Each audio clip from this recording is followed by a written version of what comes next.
د ډاکټر محمد اشرف غني مهم او ځانګړی صوتي پیغام د طالبانو دفاع وزیر مولا محمد یعقوب مجاهد او د افغانستان اسلامي نظام ته په سلامونو مو هرکلی کوم. د صداقت نیوز چینل درنو لیدونکو سلام، ستړي مشئ، وخت مو په خیر. پام مو راګرځوم د دې ساعت مهم خبر ته په سر کې یادونه کوم ملګرو، که مو چینل نوی سبسکرایب کړی د مهمو خبرونو لپاره د سره صداقت نیوز چینل په درنښت سره سبسکرایب کړئ.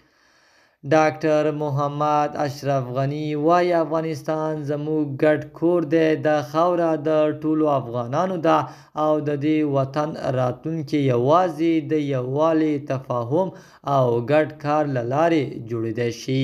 ښاغلی مولا محمد یعقوب مجاهد صاحب، تاسو او ستاسو ملګرو د هیواد د امنیت او د نظام مسؤلیت په غاړه لري.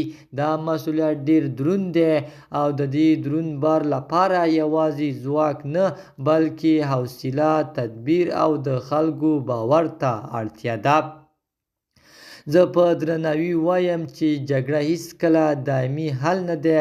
هره جګړه په پای کې خلکو ته درد، بېوزلي او مهاجرت راوړي. اوس وخت راغلی چې لاره بدله شي. افغانان نور ستړي شوي دي، هغوی تعلیم غواړي، کار غواړي او غواړي چې په خپل وطن کې په آرامه فضا کې ژوند وکړي. دا غوښتنې سیاسي نه دي او نه شخصي، دا د هر انسان اساسي حقونه دي. که موږ غواړو چې نظام قوي وي نو باید د خلکو باور ترلاسه کړو. باور یوازې هغه وخت راځي چې عدالت، توازن او د ټولو افغانانو ګډون تضمین شي.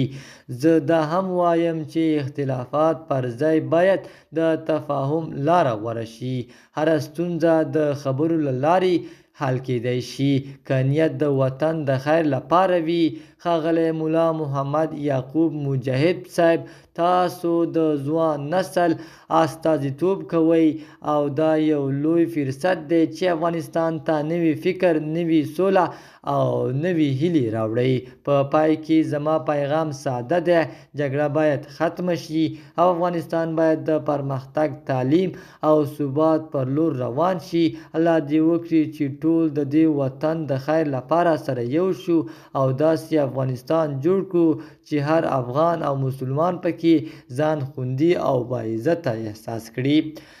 د صداقت نیوز چینل درنو لیدونکو، دا زموږ د دې ساعت مهم خبر. د نورو خبرونو لپاره د سره صداقت نیوز چینل په درنښت سره سبسکرایب کړئ. تر بیا ښې چارې، د الله په امان.